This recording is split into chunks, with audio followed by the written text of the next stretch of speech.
El siguiente programa es para todas las edades. No contiene escenas de sexo o violencia.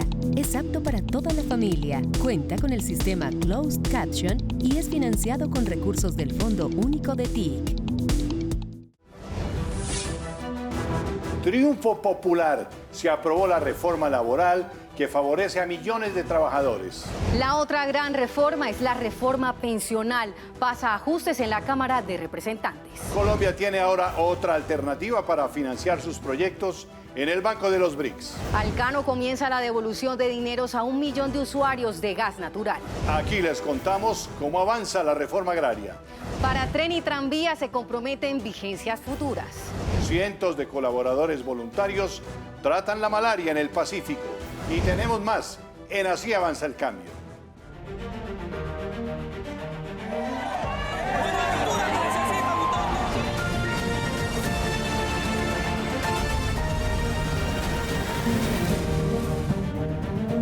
¿Qué tal? Bienvenidos a Así Avanza el Cambio, el informativo de la Presidencia de la República, donde les contamos cómo progresa nuestro país. Pacho, un gusto saludarte a esta hora.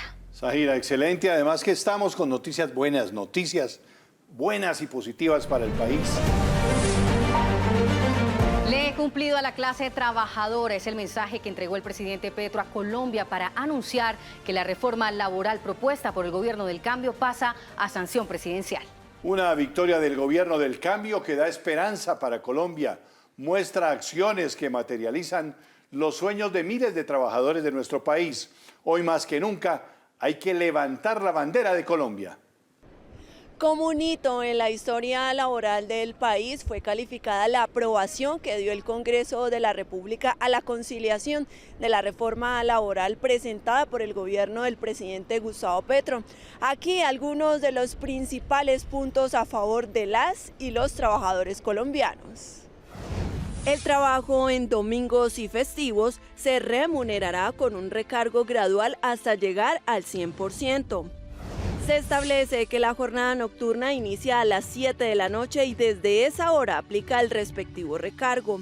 El contrato a término indefinido se establece como la forma general de vinculación laboral. Los aprendices del SENA tendrán contrato laboral, recibirán el 75% del salario mínimo durante el primer año y el 100% en el segundo. Además, tendrán derecho a seguridad social y ARL.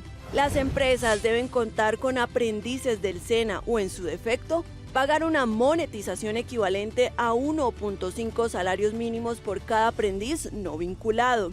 Las madres comunitarias serán incorporadas a la planta del Instituto Colombiano de Bienestar Familiar ICBF. Se refuerza la obligación de contratar formalmente a trabajadoras y trabajadores del servicio doméstico. Las aplicaciones de domiciliarios deberán garantizar el pago de seguridad social y ARL a sus trabajadores. Se refuerzan las garantías laborales para las mujeres trabajadoras del campo y la población con discapacidad tendrá más oportunidades laborales.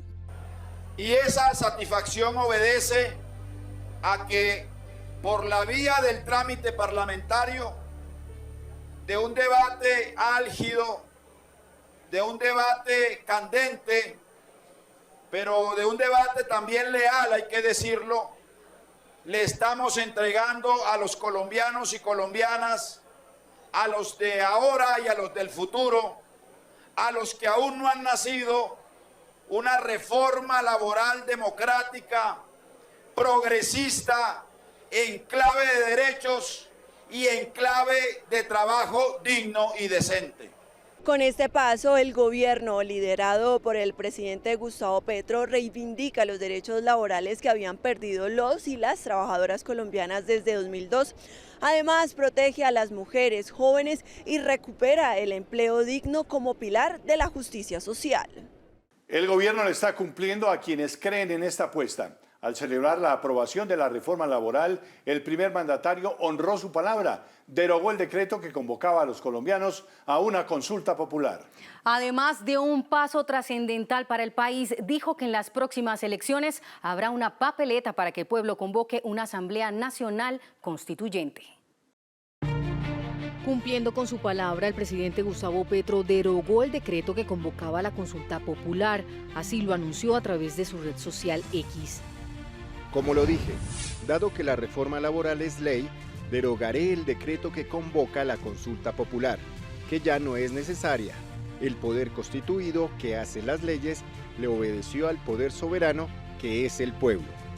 Además, dejó saber que en las próximas elecciones habrá una convocatoria a una asamblea constituyente para cambiar a Colombia. Por eso será entregada una papeleta para convocar la Asamblea Nacional Constituyente en las próximas elecciones. Espero la decisión de millones para que los próximos gobiernos y Congreso tenga el mandato imperativo de construir el Estado social de derecho, la justicia social, la democracia profunda con las gentes, la paz. Frente a este anuncio, el ministro del Interior, Armando Benedetti, explicó que una Asamblea Nacional Constituyente no es para este gobierno.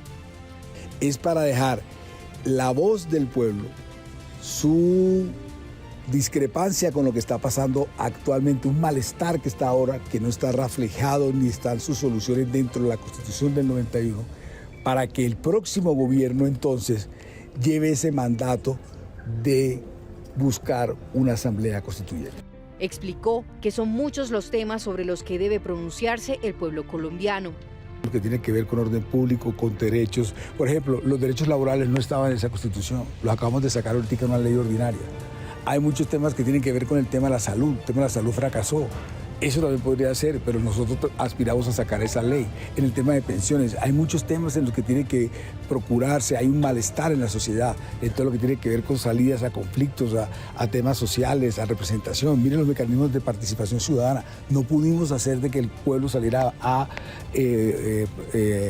expresarse en las urnas porque todo está cerrado. Hay una cantidad de situaciones que hay que abrirlas. Finalmente, el ministro de la Política reiteró que el presidente Petro no se quiere quedar en el poder con una constituyente. Bueno, y ya la reforma laboral es una realidad. La gente salió a las calles porque el pueblo se lo ganó. Estamos con el señor viceministro de Trabajo, el doctor Iván Jaramillo. Un éxito del gobierno, un éxito del Estado en su conjunto, un éxito de los trabajadores, viceministro. Un éxito de la sociedad, Francisco. Muchas gracias por esta invitación. Es un compromiso de todos recuperar los derechos y poner en el centro del debate social las garantías del trabajo decente que nos hacen, en fin de cuentas, ciudadanos. El trabajo es pasaporte de ciudadanía. En virtud de que tengamos dignidad y justicia en el trabajo, somos ciudadanos. Por eso es una apuesta a sociedad, es un triunfo de los trabajadores, un triunfo de la sociedad. Viceministro, entremos en materia. Por ejemplo, los aprendices del SENA, ¿cómo quedan en la reforma laboral? Quedan nuevamente considerados como trabajadores. Es que hay que recordar que en este país en el 2002 se tomó la decisión de deslaboralizarlos. Eso parece un término raro, es quitarles la connotación de trabajadores, y esa connotación filosófica tiene una traducción práctica muy importante, y es que el problema de los jóvenes para conseguir empleo es ese famoso círculo vicioso que todos conocemos de no puedo conseguir trabajo porque no tengo experiencia, pero si no me lo dan cuando hago la experiencia, entonces va pasando el tiempo, cumple una edad y ya en la medida en que pasa el tiempo es más difícil conseguir trabajo. Por eso ese contrato de aprendizaje, que es un modelo de formación dual alemán, que se ha considerado laboral, les acredita experiencia, los reconoce como trabajadores, les da derechos y garantías, y además de eso mejora todos los esquemas de calidad y pertinencia en los sistemas de formación, que cada vez van migrando más hacia lo técnico y tecnológico. Por eso la apuesta del gobierno era recuperar los derechos para los trabajadores del SENA, porque son trabajadores, no son solo estudiantes. Van en una fase lectiva en la que se va a pagar el 75% del salario mínimo, y una fase de práctica el 100% del mínimo, con todo el esquema prestacional que recibe un trabajador, reconociendo y que son merecedores de tutela y del acompañamiento de todo el sistema de protección laboral que trae el Código Laboral. Viceministro, madres comunitarias, ¿cómo quedan? Pues las madres comunitarias, hay una gran noticia para ellas, y es que van a ser formalizadas, van a ser incluidas como trabajadoras oficiales, que es la apuesta del gobierno, y el señor presidente había venido implementando medidas que pavimentaran esta posibilidad, y progresivamente conforme al marco fiscal de mediano y largo plazo, es decir, a las posibilidades presupuestales del Estado que vayan ajustándose, van a ser incluidas las madres sustitutas, todas las madres de hogares infantiles, van a tener un esquema de reconocimiento como trabajadoras oficiales merecedoras de derechos, merecedoras de trabajo decente. ¿Y los trabajadores con discapacidad? Hay una norma específica que va a incorporar una cuota de contratación de personas con discapacidad en las empresas. Es para las empresas grandes, esto no va en contra de las pequeñas empresas, las medianas. Las empresas que tengan más de 100 trabajadores van a tener que contratar un 2%. hasta 500. Las que tienen más de 500, de ahí va aumentando un trabajador por cada grupo de 100 trabajadores que tengan adicional. Pero la buena noticia es que así como hay en el sector público cuota de contratación de personas con discapacidad, va a haber en el sector privado como fórmula de inclusión de este grupo poblacional tradicionalmente excluido del mundo laboral para remover barreras físicas, actitudinales y comunicativas que permitan el disfrute del derecho al trabajo de este grupo poblacional. Viceministro, horas extras, recargos nocturnos y dominicales. Es una muy buena pregunta, Francisco, porque hay que diferenciar. Lo que hace la reforma es establecer desde cuándo se considera el inicio de la noche para efectos laborales. En el 2002 se consideró que era una medida para promover el empleo y mejorar las tasas de formalidad, iniciar la noche a las 10. Este es un país que no tiene estaciones. Entonces, la apuesta del gobierno es hacer coincidir las leyes naturales con las leyes laborales y que la noche inicie a las 7 de la noche. Las horas extras no se tocan, se mantienen el valor que trae el Código Sustantivo, igual que los recargos nocturnos.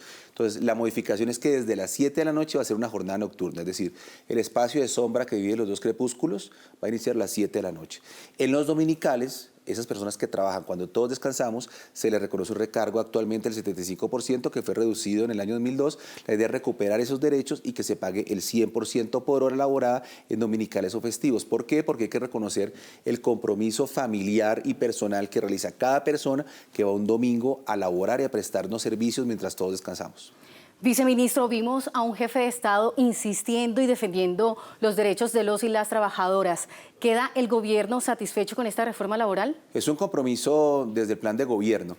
El gobierno queda satisfecho, el gobierno está contento por la conquista de los trabajadores, pero sabemos que es un primer paso, que falta mucho por avanzar, que quedaron muchos temas pendientes, pero dentro de las posibilidades y los marcos y los espacios que teníamos de negociación, creo que es una buena reforma, se recuperan derechos y se garantiza que se mantenga la generación de empleo. Hemos creado más de 1.700.000 empleos, que era la meta del plan de desarrollo. Tenemos programas como Empleos para la Vida. Entonces, no es que la reforma laboral esté en contra de la generación de empleo. La reforma laboral lo que está es a favor de que ese empleo que se genera tenga condiciones y estándares de trabajo decente. Esto es respetos de los niveles de empleabilidad, protección laboral, derechos en el trabajo y diálogo social. Viceministro, ¿quedan contentos los trabajadores, los empresarios, cómo quedan? Los empresarios yo creo que deben quedar contentos porque hay normas que tienen, como ya hablamos, por ejemplo, en discapacidad, diferenciación en las obligaciones, y porque finalmente si los trabajadores tienen un mejor ingreso y un mayor ingreso, pues va a haber un mayor flujo de recursos y de capacidad adquisitiva para que los bienes y servicios que produzcan puedan ser adquiridos. Y porque se ha probado que la visión moderna del mundo laboral no es una visión, dijéramos, anacrónica del número de horas bajo los cuales un trabajador esté sentado frente a un computador y a partir de eso se mide la productividad. Y la productividad se mide de otra forma, y por eso ese acople y ese ajuste que hay que tener, esa armonización entre la vida privada, la vida familiar y la vida laboral redunda en mayores estándares de productividad. Y como digo, esta es una buena noticia no solo para los trabajadores y el gobierno, sino para la sociedad, incluyendo a los empresarios que se benefician de la mejora en la capacidad adquisitiva de las y los trabajadores. Viceministro, adelantándonos un poquito a esa sanción presidencial, ¿cómo se va a empezar a implementar la reforma laboral? Sí, hay un reto para el gobierno en materia de reglamentación de muchas de las normas que están allí para la implementación. La norma tiene algunas disposiciones que tienen efecto diferido en su entrada en vigencia. Por ejemplo, la jornada nocturna que empieza desde las 7 de la noche va a empezar 6 meses después de la sanción presidencial, pero cada norma de esas vamos a ir implementándola progresivamente con la reglamentación que corresponde, pero en general la ley es de aplicación general inmediata. Hay normas específicas que difieren su aplicación en el tiempo, hay que mirar cada norma, pero la regla general es que va a entrar de forma inmediata.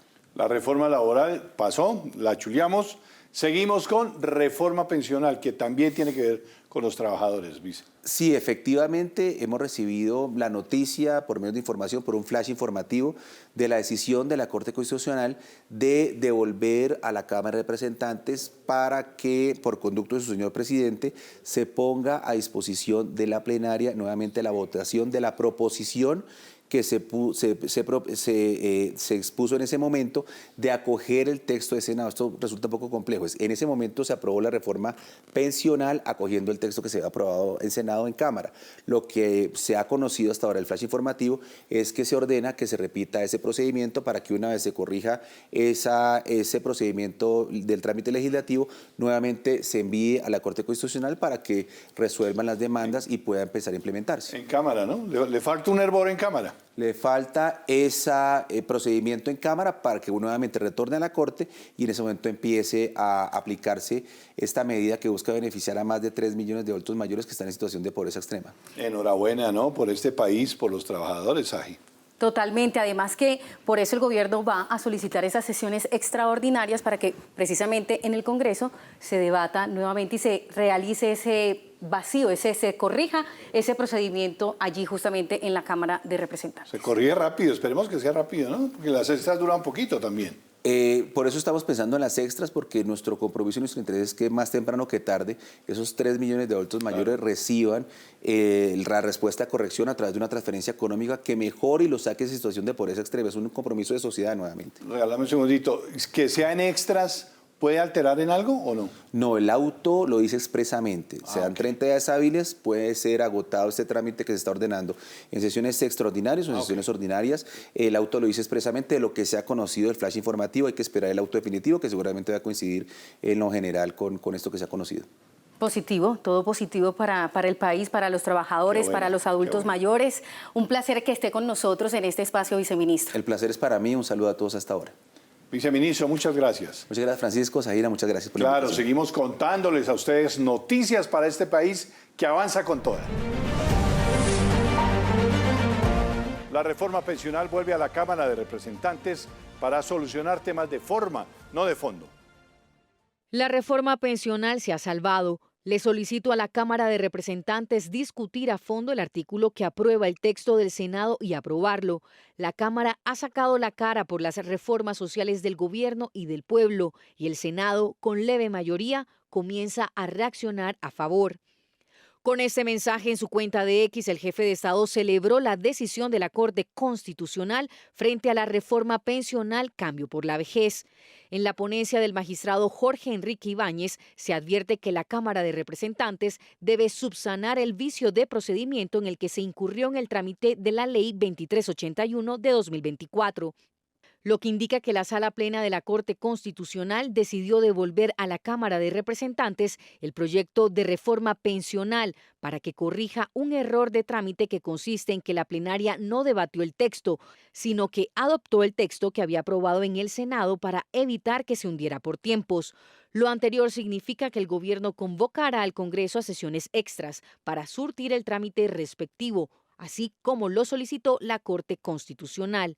Es importante que no se haya, discúlpeme el término, hundido la reforma pensional en la Corte Constitucional, que la hayan enviado de nuevo a la Cámara para que se discuta más, o sea, haya más debates.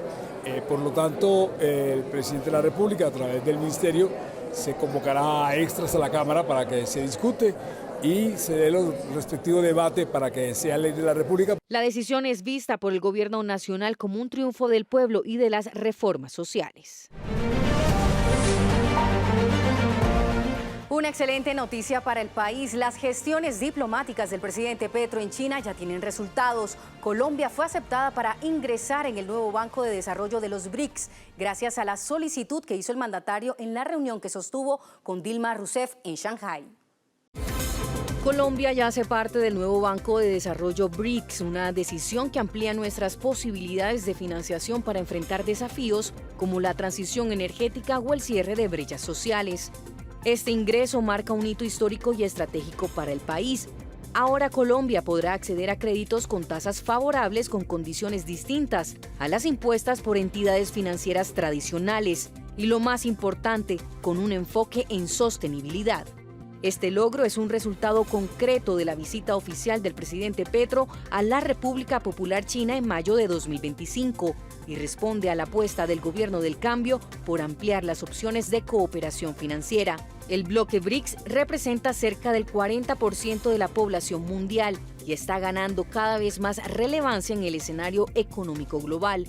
El nuevo Banco de Desarrollo fue creado en 2014 con el propósito de movilizar recursos para proyectos de infraestructura y desarrollo sostenible en países y potencias emergentes como Brasil, Rusia, India, China y Sudáfrica.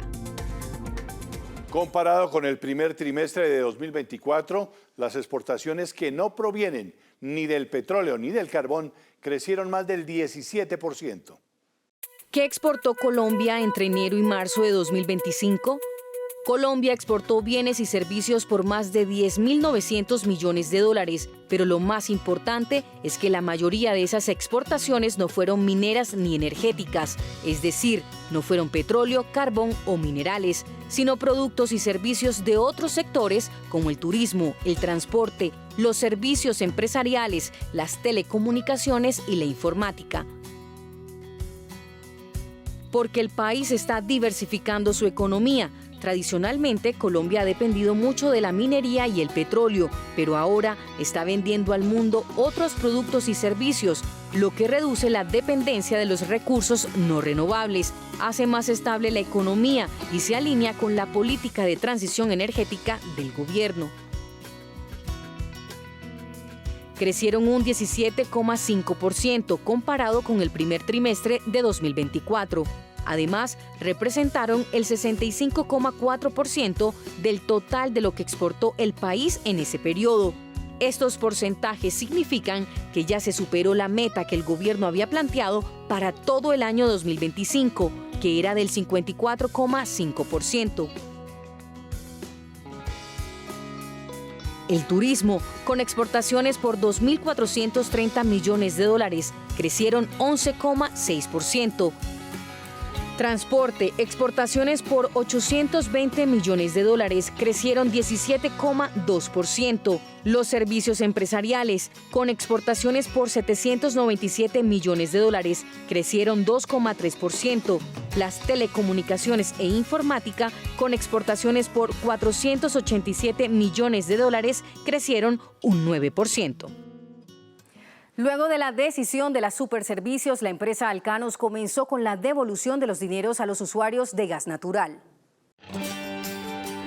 Más de 1 millón de hogares en Antioquia, Boyacá, Caldas, Caquetá, Cauca, Cundinamarca, Huila, Nariño y Tolima, que son usuarios del servicio de gas natural de Alcanos, comenzaron a recibir la compensación por cobros en exceso, lo que se está viendo reflejado en una menor facturación a partir de junio de 2025. Esto luego de que la compañía Alcanos, prestadora del servicio, acatara la decisión de la Superintendencia de Servicios Públicos Domiciliarios que le impuso un programa de gestión para proteger los derechos de los consumidores a quienes se les venía cobrando más de lo debido desde comienzos de enero pasado. El principal interés de esta medida es garantizar la prestación de los servicios públicos domiciliarios a los precios regulados como un derecho de los colombianos. Este logro del gobierno del cambio, liderado por el presidente Gustavo Petro, se da gracias a las acciones de control y al seguimiento que ha realizado la Superservicios en el cumplimiento de la regulación de las tarifas de gas. El gobierno le cumple al Catatumbo. La aerolínea estatal Satena puso en operación la ruta Cúcuta-Tibú. Muy buenos días, bienvenidos a Tibú. Tibú les da la bienvenida. Gracias a una inversión de 2.474 millones de pesos, el aeropuerto de Tibú en el Catatumbo fue modernizado con mejoras en la pista, cerramiento, plataforma y nuevo mobiliario, permitiendo que la aerolínea estatal Satena opere 3 vuelos semanales, reduciendo el tiempo de viaje de más de 3 horas a solo 35 minutos. Eso nos hace además sentir más orgullo de Satena del que ya teníamos, de nuestra aerolínea pública. Y eso también tiene que ser una lección para Colombia. Lo público también puede funcionar bien. Y nosotros siempre vamos a defender esa premisa. La nueva ruta permite que más de 114 personas por semana puedan acceder con mayor facilidad a salud, educación y comercio. Aquí trabajaron las comunidades, aquí trabajó la administración municipal generando el desarrollo en la región, contratando a las empresas de la región y de nuestro municipio. Hoy el Catatumbo no solo se conecta, sino que despega, impulsando además el desarrollo legal y sostenible de la región. Una muy buena noticia para los habitantes de la zona metropolitana de Bogotá. ya se inició oficialmente la obra del Regiotram, un proyecto que acercará a quienes viven en la Sabana Occidente con la capital del país. Gracias por acompañarnos y gracias por todo el esfuerzo, la dedicación y el esmero que ha demostrado este gobierno para sacar adelante el sistema férreo colombiano. No es construir ni trenes, ni carreteras, ni puertos o aeropuertos porque sí, es porque le traen un beneficio y cumplen un papel fundamental para las personas que los usan. Tren eléctrico con energía limpia, ojo, nos permite tener una movilidad que disminuya el factor que origina la crisis climática. El tren no solamente nos permite más eficiencia, menos energía por tonelada cargada o por pasajero. Ojo con eso. No es lo mismo el bus a gasolina y diésel, como la mayoría de los que hay en Bogotá y en la región, porque transporten menos peso por unidad de energía. Al hacer eso, cuesta más. Entonces, todos los costos de producción y de movilización de las personas son más altos si usamos gasolina o diésel. Así de simple. Lo que mitiga es el ferrocarril. Por eso le he pedido a la ministra que priorice unos proyectos de todos los que hay. Porque por donde anduvo el tren se puede recuperar la red ferroviaria. Si hacemos trenes, solo se baja la gente y se sube en la estación, que se fija. Y entonces alrededor de la estación se urbaniza. Y entonces la urbanización no es dispersa y podemos recuperar la tierra fértil de la sabana, no la cementamos.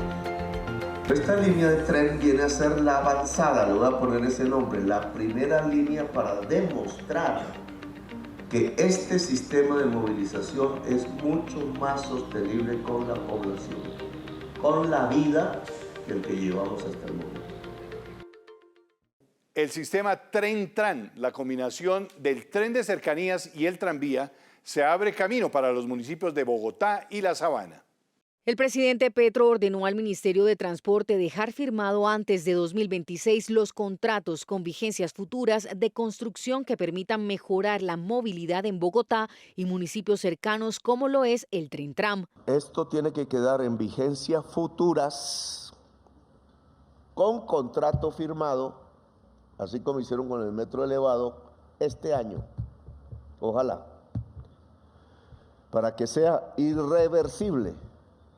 Y entonces le entregamos a la Sabana de Bogotá, desde el punto de vista de la movilidad y a Bogotá misma, una manera más limpia de moverse, más rápida, más digna para las personas que usen este tipo de transporte. El tren tranvía es un tipo de transporte férreo que permite que un tren se comporte como un tranvía en la ciudad. Es decir, un tranvía, un tren que podía frenar en el semáforo. Los tranvías podían frenar en el semáforo, pero no podían desarrollar velocidades de tren en el escampado. Y la tecnología francesa mostró que podía irse hasta los campos como un tren y entrar a la ciudad como un tranvía. Por eso le llamamos tren-tram. ¿Eso qué significa? Pues que podía usarse para la región. El objetivo es conectar La Sabana y Bogotá con trenes y tranvías, reduciendo los tiempos de viaje de más de 2 horas a 40 minutos aproximadamente. De tal manera, gobernador, prioricemos, no tenemos sino este año que queda, para que de Zipaquirá, igual que aquí, salga un tranvía que ojalá recorra la séptima y llegue hasta el centro.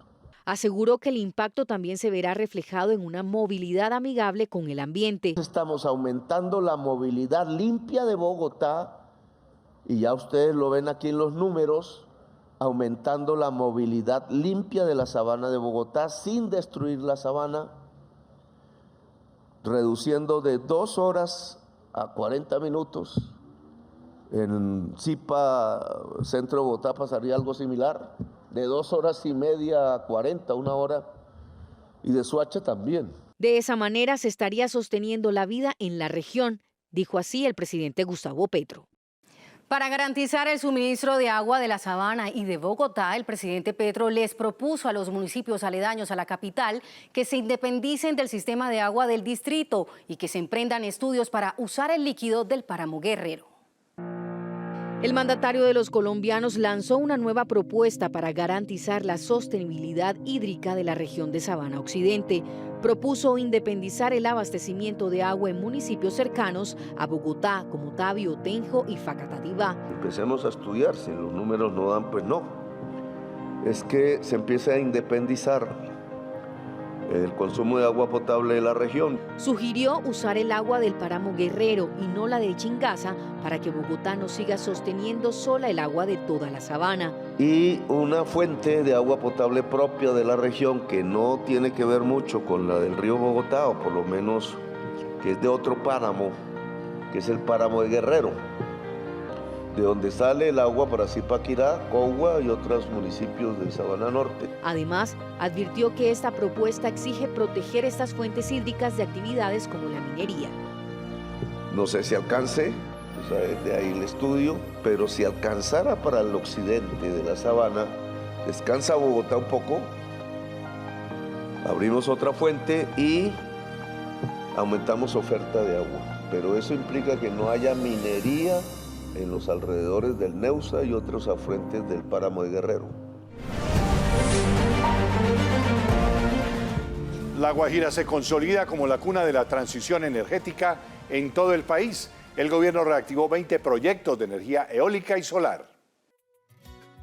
La Guajira sigue siendo el motor de la transición energética. El Gobierno Nacional anunció la reactivación de 20 proyectos de energía solar y eólica en este departamento del Caribe que aportarán 2.400 megavatios al sistema eléctrico nacional, es decir, el 40% de la meta de 6 gigavatios.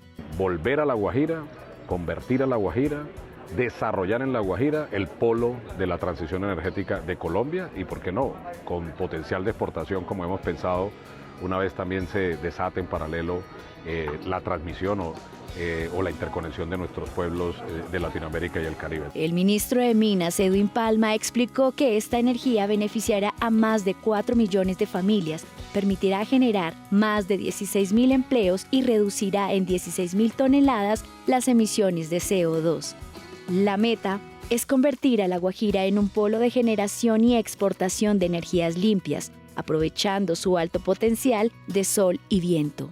Es una apuesta común, gobierno, empresas, para sacar adelante los proyectos de transición energética eólicos en La Guajira. Y también el caso de Ecopetrol, particularmente, los proyectos de gas natural que garantizarán la suficiencia energética y el abastecimiento del país. Nosotros tenemos un portafolio de proyectos muy importantes en todo el país. Estamos trabajando en varios departamentos, en Atlántico, en el Cesar, en el Magdalena, en Córdoba. Estamos construyendo más de 400 megavatios con una inversión de 400 millones de dólares y dándole empleo a 2.500 personas en proyectos concretos que inauguraremos este año y el próximo. El gobierno avanza en la toma del Catatumbo. El presidente Gustavo Petro aseguró que ya se ha recuperado la seguridad en el 72% de este territorio. Veamos el balance. Más de 150 días de operaciones militares sostenidas en el Catatumbo dejan como resultado 37 capturas, dentro de las que se encuentran 2 cabecillas de las disidencias de las FARC y 17 integrantes del Tren de Aragua.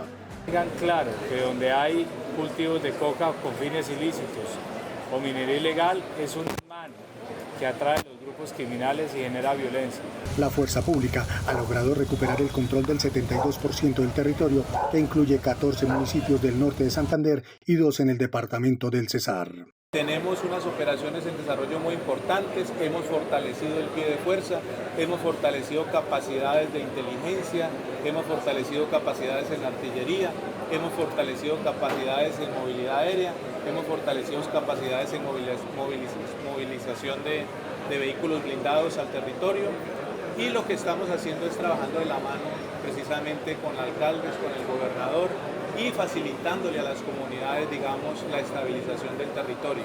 Entre los resultados se destacan la incautación de 6.4 toneladas de cocaína, la destrucción de 190 laboratorios, la desmovilización de 144 integrantes de grupos armados ilegales, el rescate de 32 menores reclutados forzosamente, el decomiso de 144 fusiles, 137 pistolas y más de 8.700 cartuchos. A la fecha, se han realizado 110 acciones coordinadas entre el Ejército, Policía y Fiscalía, con el objetivo de debilitar las economías ilegales que operan en la región. Y seguimos en el Catatumbo. Los campesinos de la región ya ven en la producción agrícola legal el camino para mejorar su calidad de vida y alejarse de los cultivos ilícitos. Los gobiernos anteriores únicamente lo que han hecho es que han militarizado las regiones para que los campesinos no puedan alzar la voz.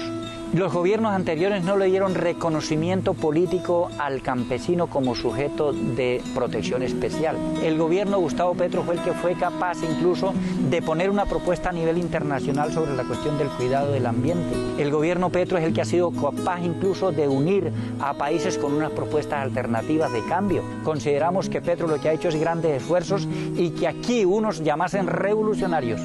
Lo que han hecho es lo contrario de la revolución. Lo que han hecho es incluso perseguir a la gente para que le echen la culpa a ¿quién? A Petro.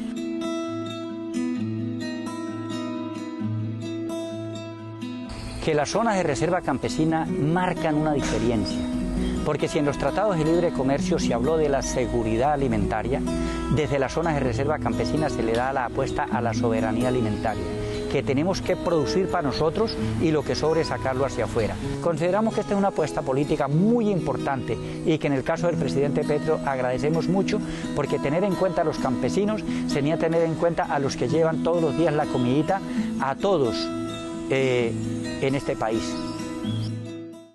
Colaboradores voluntarios es la nueva estrategia del Ministerio de Salud para la lucha contra la malaria. Avanza así en todos los territorios. Colbol, colaboradores voluntarios, el programa del Ministerio de Salud que atiende a miles de personas que padecen de malaria, de paludismo, en zonas endémicas como el Pacífico. La estrategia es muy sencilla, pero muy profunda. El Ministerio de Salud está capacitando a miembros de las mismas comunidades para que ellos tomen las muestras de malaria, detecten la enfermedad y le apliquen el tratamiento a las personas de su comunidad. Son los colaboradores voluntarios, un trabajo gratuito de amor y entrega a su gente. En el municipio de Tumaco contamos con 59 puntos de colaboradores voluntarios activos y funcionando, de los cuales 3 de estos puntos se encuentran en la zona urbana del municipio, en los barrios de California, Unión Victoria y Cordialidad. Y en la zona rural contamos con 56 puntos ubicados en toda la zona rural del distrito de Tumaco. Con este ejército de colaboradores voluntarios en todo el país, el gobierno lucha contra la malaria. En Colombia, en los últimos 2 años se han registrado más de 100.000 casos anuales de malaria. En zonas como el Pacífico y el Llano trabajan diariamente los colaboradores voluntarios. Soy Colbol hace 6 meses. He tenido 135 casos y de ellos tengo 87 positivos. He tomado 511 muestras. De las 511 muestras me han salido 197 muestras positivas. Quisiera que el programa no se acabara para seguir sirviendo a las comunidades. Estoy muy animado y muy entusiasmado. Con estos hemos disminuido la malaria en nuestros territorios, gracias al Ministerio de Salud. La población que atiende es principalmente indígena. Hasta la fecha he realizado 417 pruebas, de los cuales 178 han salido positivos y se han tratado satisfactoriamente. Si usted vive en zona de malaria, no olvide cerrar socavones o huecos donde se puedan formar charcos. Use toldillo, repelente. En la tarde, use manga larga y pantalón. Reporte al colaborador voluntario si alguien tiene fiebre, dolor de cabeza o escalofrío. Aproveche los programas de los colaboradores voluntarios del Ministerio de Salud en su municipio para facilitar la detección y tratamiento oportuno de la malaria. Completa el tratamiento gratuito y no se automedique. Colaboradores voluntarios, la misma gente de la comunidad luchando contra la malaria. Otra estrategia del gobierno del cambio, del gobierno de la vida. Recuerda que la malaria puede ocasionar muertes y esta es totalmente prevenible si acudes a tu colaborador voluntario. El gobierno garantizó los recursos para la mega obra El Estanquillo Popayán con la destinación de 8 billones de pesos para este proyecto clave para el desarrollo del Cauca. El gobierno nacional le da luz verde a uno de los proyectos viales más importantes del suroccidente del país. Se trata del corredor El Estanquillo Popayán, una mega obra que contará con una inversión superior a los 8 billones de pesos. El proyecto incluye la construcción de 14 túneles, 116 puentes vehiculares, 12 peatonales y 5 nuevas intersecciones, conectando a los departamentos del Valle del Cauca, Nariño, Cauca y Putumayo con el vecino país del Ecuador. La iniciativa, estructurada por la Agencia Nacional de Infraestructura, ya cuenta con el aval del Ministerio de Hacienda y promete beneficiar a más de 1 millón de personas en la región. Esto representa un hito clave para llevar este gran corredor vial a la etapa de contratación. Esta iniciativa conectará de forma estratégica al Valle del Cauca, Nariño y Putumayo, con la frontera de Ecuador, impulsando el desarrollo logístico económico del sureste del país. Este es un logro del gobierno del cambio que beneficiará a más de 1 millón de colombianos y que refuerza nuestro compromiso con una infraestructura moderna, segura y conectada. La Cancillería y el Ministerio de Defensa implementan un programa de seguridad para las misiones diplomáticas en Colombia. Una nueva unidad especializada de la Policía Nacional entra a operar en el país. Se trata de Entornos Diplomáticos Seguros, creada para brindar protección a los miembros del cuerpo diplomático y a las misiones diplomáticas acreditadas en Colombia. Esta nueva policía diplomática nace de una necesidad concreta y es garantizar que las relaciones internacionales de nuestro país se desarrollen en ambientes de confianza, respeto y sobre todo plena seguridad. Por su parte, el ministro de Defensa, Pedro Sánchez, aseguró que esta medida refleja el compromiso del gobierno con el respeto al derecho internacional. Consolidamos un servicio que escucha, que protege y que acompaña. Esto es una muestra más del modelo policía orientado a las personas y a los territorios. Una transformación en marcha que pone al ser humano en el centro de la seguridad. Y en este caso reafirma que Colombia es y seguirá siendo un país anfitrión, responsable, confiable y comprometido con toda la comunidad internacional. Entornos diplomáticos seguros estarán conformados por oficiales de la policía que garantizan que las relaciones internacionales de nuestro país se desarrollen en ambientes de confianza, respeto y sobre todo plena seguridad. Con la ratificación del Congreso al Tratado de Prohibición de las Armas Nucleares que suscribió el gobierno, Colombia le aporta al mundo una herramienta para garantizar la paz del planeta. Colombia da un paso firme en su compromiso con la paz y el desarme global. La Cámara de Representantes aprobó en último debate la ratificación del Tratado sobre la Prohibición de las Armas Nucleares, un instrumento internacional que prohíbe de forma total el desarrollo, producción, posesión y uso de tipo de este armamento.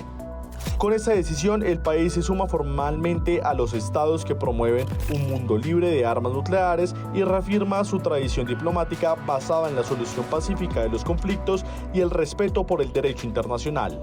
El tratado también contempla medidas de asistencia a víctimas y acciones para remediar los daños ambientales causadas por estas armas, en un contexto global donde la amenaza del armamento nuclear sigue vigente. La Cancillería destacó que esta ratificación se alinea con el artículo 22 de la Constitución, que consagra la paz como un derecho y un deber de obligatorio cumplimiento. En medio de un escenario internacional cada vez más tensionado, Colombia envía un mensaje claro. La paz no es solamente una aspiración, es una composición de Estado respaldada con decisiones concretas. El exalcalde de Cali y exsenador Jorge Iván Ospina fue designado como embajador de Colombia en Palestina. Jorge Iván Ospina es oficialmente el embajador de misión en el Estado de Palestina. El silencio nunca puede ser una opción y usted, embajador, no solo va a llevar la voz de nuestro país ante este escenario, sino va a ser no solo, y lo que espero es que no sea una voz silenciosa frente a lo que está pasando, sino que al contrario pueda ser una voz que resuene muy fuerte desde el lugar en el que estará, que resuene fuerte en defensa de la vida, en defensa de la humanidad, y frente a una realidad de sufrimiento masivo, de desplazamientos forzados y de muerte de miles de civiles, entre ellos innumerables niños. El embajador Ospina es médico de formación, fue 2 veces alcalde de Cali y senador. Asume este rol en medio de una coyuntura global crítica, mostrando solidaridad activa con Palestina y rechazo a toda forma de violencia contra la población civil. Si algo caracterizará nuestra embajada en Palestina es la solidaridad para con un pueblo que hoy sufre muerte, deterioro y donde intentan borrar su memoria. En este mismo sentido y ante la creciente tensión internacional por el conflicto entre estos países, el presidente Petro hizo un llamado urgente a la comunidad internacional para que no legitime la guerra. Vida por encima de las bombas nucleares. Es el momento que la humanidad y Colombia exijan el derecho fundamental a la paz, que los hijos no mueran antes que los padres. De esta manera, Colombia reafirma su política exterior basada en la paz, el respeto a los derechos humanos y la justicia internacional. De otro lado, la agenda del embajador Ospina también incluirá la cultura y se visibilizará el talento, la diversidad y la riqueza artística de Colombia. El presidente Petro participó en la gran movilización Un Pacto por la Paz Urbana, donde celebró la aprobación de la reforma laboral y envió un mensaje para que Colombia salga de los 100 años de soledad. La gente de la capital antioqueña lo saluda.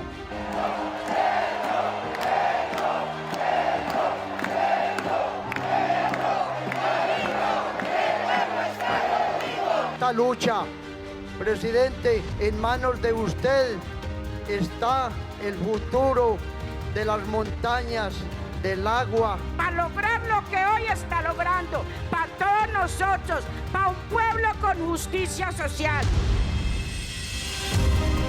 La reforma laboral entonces es un hecho. Aquí la estamos festejando en medio del pueblo.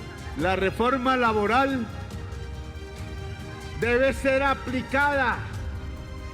Ojo, hay muchas leyes lindas pero muertas en Colombia porque no les hace caso a nadie. No hacerle caso a la ley es romper la democracia. Y esta ley debe ser aplicada en toda empresa pública o privada de Colombia. Y para ello me reuniré, tengo mis propuestas con el verdadero empresariado de Colombia.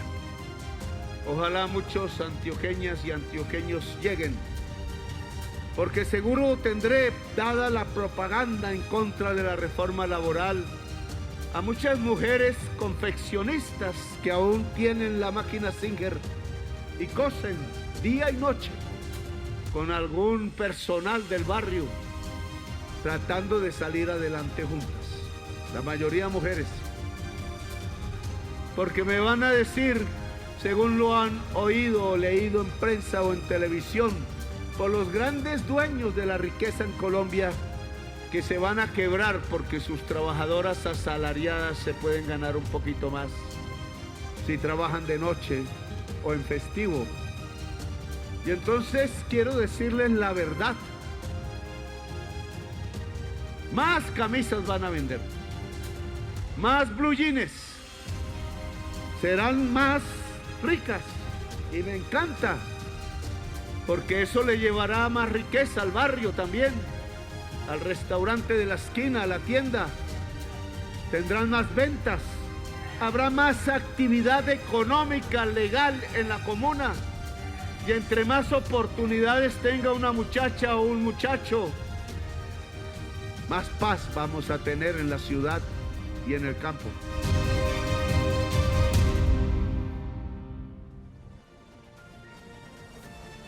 Pacho, y en este espacio informativo quisimos contarle a los colombianos esas noticias positivas que nos tienen que llenar de orgullo a cada uno de los colombianos. Y hemos llegado así al final de esta edición de Así Avanza el Cambio. Gracias por acompañarnos. Saji, saludamos a todos los trabajadores del país. Colombia unida, luchando día a día para salir adelante. Somos sinónimos de paz y de esperanza. Así avanza el cambio. Hasta pronto.